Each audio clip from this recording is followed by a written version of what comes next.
go right ahead. Breathe.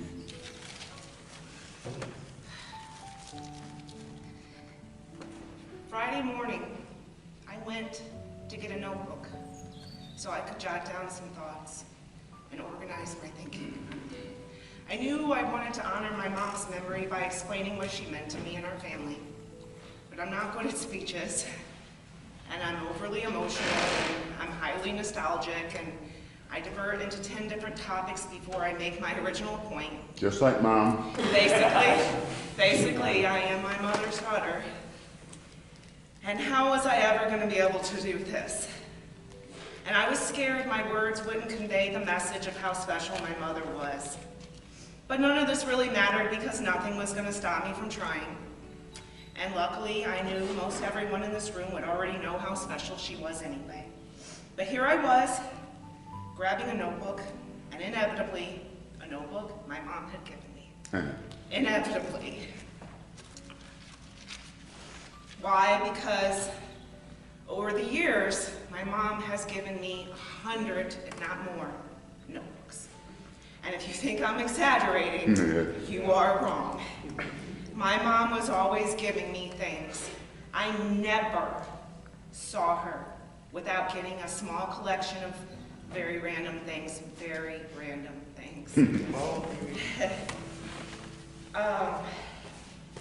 But paper notebooks, cute, different sizes, and sometimes decorated with stickers, were a common staple in my mom's random takeaways. I kind of had a little breakdown because this triggered me to search my whole house for every notebook she'd ever given me.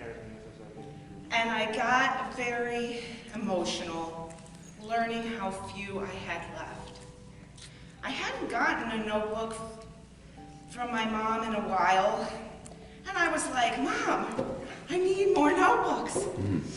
And without even asking, I'm sure more would have come soon enough, but I was shaking knowing that this was no longer true.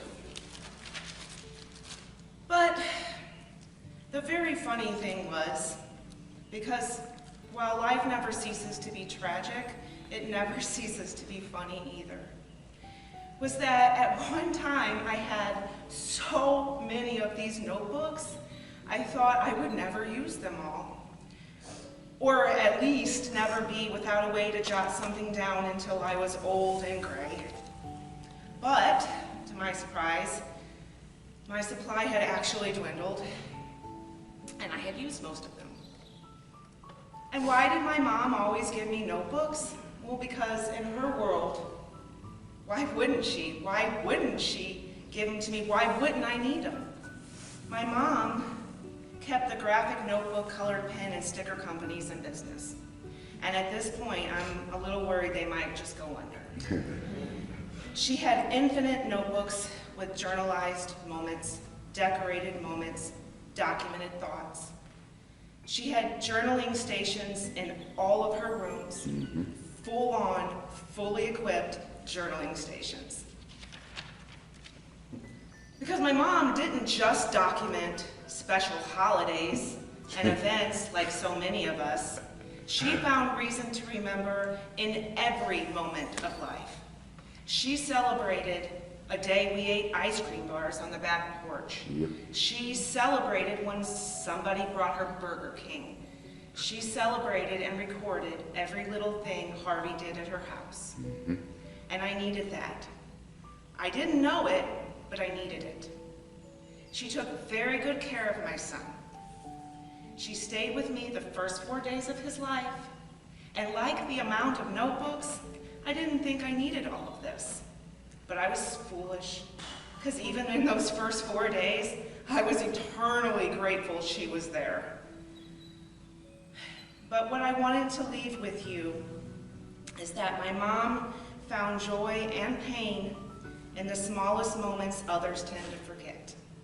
And she taught me that life is a series of little happenings to remember forever. And if you're afraid you may not remember because we're human, well, that's why the notebooks are there. Right then. Reading her journals now, I have found recorded joyful moments about so many of you in this room. And I wanted to issue a heartfelt thank you to all of those who gave her something to write about. She loved us all. Thank you. Ben.